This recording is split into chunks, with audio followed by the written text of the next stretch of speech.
दोस्तों, आज सुबह जब मैंने अखबार पढ़ा तो शोक समाचार के कॉलम में अपनी फोटो देखकर मैं हैरान था।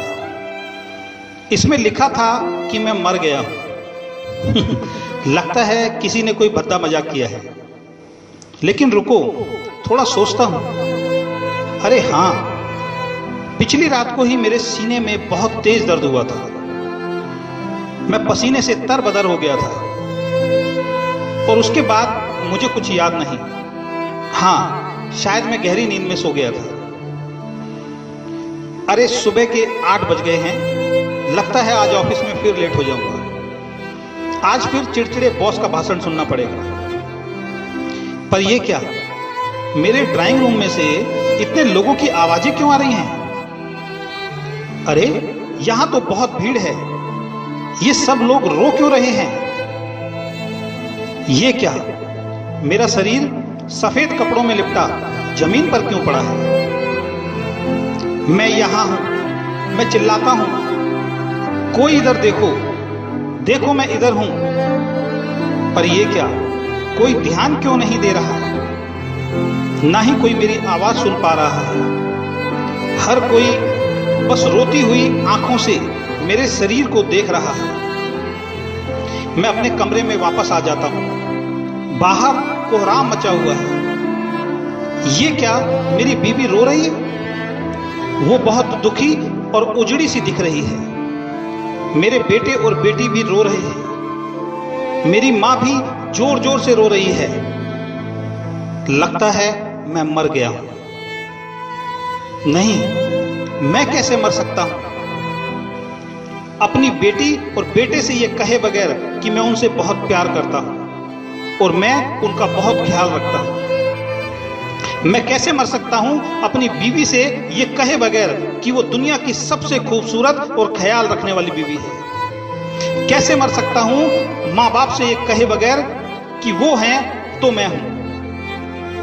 मैं कैसे मर सकता हूं अपने दोस्तों से ये कहे बगैर कि वो मेरे जीवन के सारे गलत फैसलों पर मेरे साथ खड़े रहे? लेकिन मैं वहां कभी नहीं पहुंच पाया जहां उन्हें मेरी सबसे ज्यादा जरूरत थी। अरे वहां कोने में मेरा सबसे प्रिय मित्र खड़ा है। वो अपने आंसू छिपाने की कोशिश कर रहा है। कभी हम सबसे पक्के दोस्त थे। एक छोटी सी गलतफहमी ने हमें दूर कर दिया था। हम दोनों के अहंकार की वजह से कभी हम एक दूसरे को माफ नहीं कर पाए। मैं उसके पास जाता हूं और उससे कहता हूं, दोस्त, मैं अपनी गलतियों के लिए तुमसे माफी मांगता हूं। हम आज भी अच्छे दोस्त हैं, मुझे माफ कर दो। पर यह क्या, उसकी तरफ से कोई रिस्पॉन्स क्यों नहीं मिल रहा? क्या आज भी वो अहंकार में है? जब मैंने उससे माफी मांग ली है तो ये मुझे माफ क्यों नहीं कर रहा? बस रोता ही जा रहा है। पर एक सेकंड, शायद ये मुझे देख ही नहीं पा रहा है।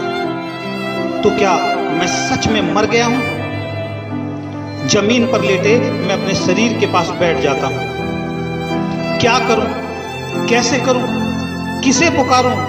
कोई मुझे सुन ही नहीं पा रहा है। हे भगवान, मुझे कुछ और समय दे दे। मैं अपने बच्चों, बीवी, माँ बाप, दोस्तों को ये बताना चाहता हूं कि मैं इन सबको बहुत प्यार करता हूं। मेरी बीवी कमरे में आती है। मैं उसको बोल रहा हूं, तुम बहुत सुंदर हो। मैं प्यार से बार बार दोहराता हूं, वो मुझे सुन ही नहीं पा रही है। सच ये है कि जीवन में उसने ये शब्द मेरे मुंह से कभी सुने ही नहीं, क्योंकि मैंने कभी उससे ये कहे ही नहीं। हे भगवान, मुझे थोड़े दिन और दे दे, केवल एक बार, क्योंकि मैं अपने बच्चों को कामयाब बनाना चाहता हूं। अपनी मां को मुस्कुराते हुए देखना चाहता हूं। अपने पिता को अपने ऊपर गर्व करवाना चाहता हूं। मैं तो इन्हें कभी समय ही नहीं दे पाया। मैं इन्हें बहुत सारा समय देना चाहता हूं। मुझे लगता था दुनिया में मेरी किसी को फिक्र नहीं है, पर ये सब तो मेरे लिए रो रहे हैं। मैं इन सब का धन्यवाद करना चाहता हूं। मैंने ऊपर देखा और चिल्लाया, भगवान प्लीज प्लीज प्लीज मुझे एक मौका और दे दो। और उसके बाद मैंने आंखें बंद कर ली। तभी मुझे किसी ने कंधा पकड़कर हिलाया। मैंने आंखें खोली, मेरी बीबी चाय का कप लेकर मुझे उठा रही थी। मेरे बच्चे स्कूल के लिए तैयार हो रहे थे। माँ और पिताजी की पूजा करने की आवाज दूसरे कमरे से आ रही थी। मेरी आंखों में खुशी के आंसू आ गए। मैंने लंबी सांसें ली और अपनी पत्नी को गले से लगा लिया और कहा, तुम मेरा ख्याल रखने वाली दुनिया की सबसे हसीन बीवी हो, मैं तुम्हें बहुत प्यार करता हूं। वो कुछ समझ नहीं पा रही थी। उसकी आंखों में नमी थी, चेहरे पर थोड़ी सी मुस्कान थी, जिसको आज मैंने पहली बार समझा था। और मैंने खुशी खुशी मन में बोला, हे ईश्वर, इस दूसरे मौके के लिए बहुत बहुत बहुत धन्यवाद। दोस्तों, ये हम सबकी कहानी है। अभी भी देर नहीं हुई है।